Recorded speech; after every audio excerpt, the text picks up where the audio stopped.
itu menunjukkan ucapan Allahu Akbar, barulah sampai ke tenggorokan kita.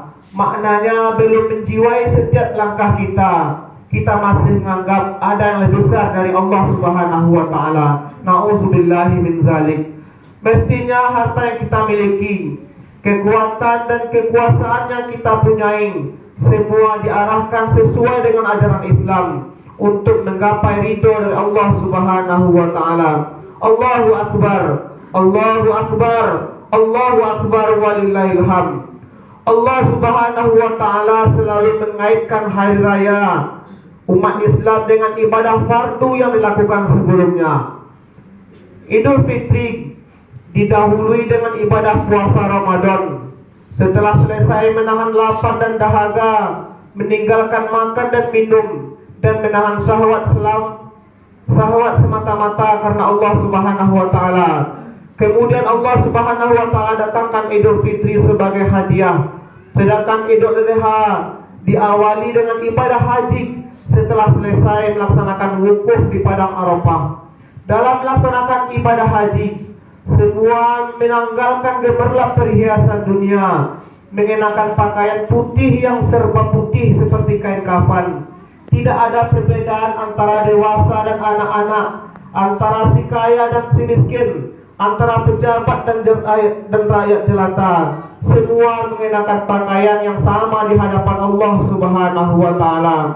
Semua memenuhi undangan Allah dengan panggilan yang sama, agama yang sama, Tuhan yang sama, Nabi yang sama, dan kitab yang sama. Semua menyeru labbaik Allahumma labbaik, la syarika labbaik, innal hamda wan ni'mata laka wal mulk la syarika lak.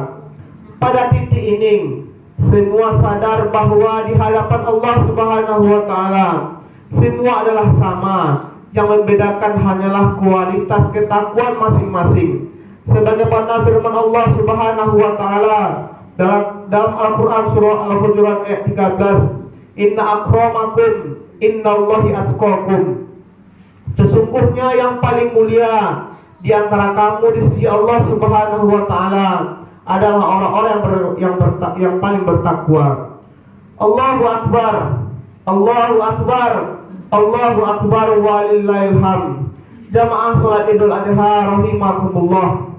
Setelah ibadah haji, Allah Subhanahu wa taala memberi kita hari raya Idul Adha. Dan setelah ibadah puasa Ramadan, Allah Subhanahu wa taala memberi hadiah kepada kita, yaitu Idul Fitri. Hari raya kita semua selalu didahului oleh pelaksanaan ibadah sebelumnya. Oleh karena itu, ada dua keistimewaan khusus hari raya kita. Pertama, hari raya kita merupakan hari raya ketuhanan ataupun dinamakan Aid Rabbani.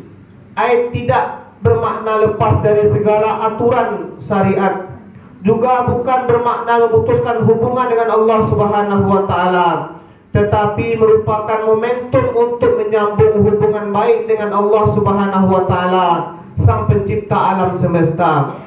Oleh karena itu, makna Aid yaitu kita rayakan dengan takbir dan sholat untuk semakin mendekatkan diri kepada Allah Subhanahu wa taala, bukan dengan melakukan kemaksiatan dan lain sebagainya yang justru menjauhkan diri daripada Allah Subhanahu wa taala. Selanjutnya, yang kedua, yaitu hari raya merupakan hari raya kemanusiaan, yaitu Aid Insani. Pada hari raya, Islam selalu mengingatkan bahwa orang yang soleh tidak cukup menjalin hubungan dengan Allah Subhanahu wa taala dengan serangkaian ibadah mahdum saja, namun justru harus menjalin hubungan baik dengan sesama manusia. Pada hari raya Idul Fitri, umat Islam mengajarkan ibadah sosial dengan mewajibkan zakat fitrah. Dan pada hari raya Idul Adha ini, Islam menganjurkan dengan ibadah kurban. Allah Subhanahu wa taala berfirman dalam Al-Qur'an surah Al-Kautsar ayat 2, "Fasholli li rabbika wanhar." Maka laksanakanlah salat karena Tuhanmu dan berkorbanlah sebagai ibadah dan mendekatkan diri kepada Allah Subhanahu wa taala. Rasulullah Shallallahu Alaihi Wasallam juga pernah bersabda, "Man kana lahu sa'atun wa lam yudhi fala yaqrabanna musallana." Yang artinya orang-orang yang memiliki kelapangan rezeki, namun ia tidak mau berkorban, maka janganlah ia mendekati tempat sholat kami. Hadis riwayat Ibnu Majah. Allahu Akbar, Allahu Akbar, Allahu Akbar walillahil hamd. Itulah Islam.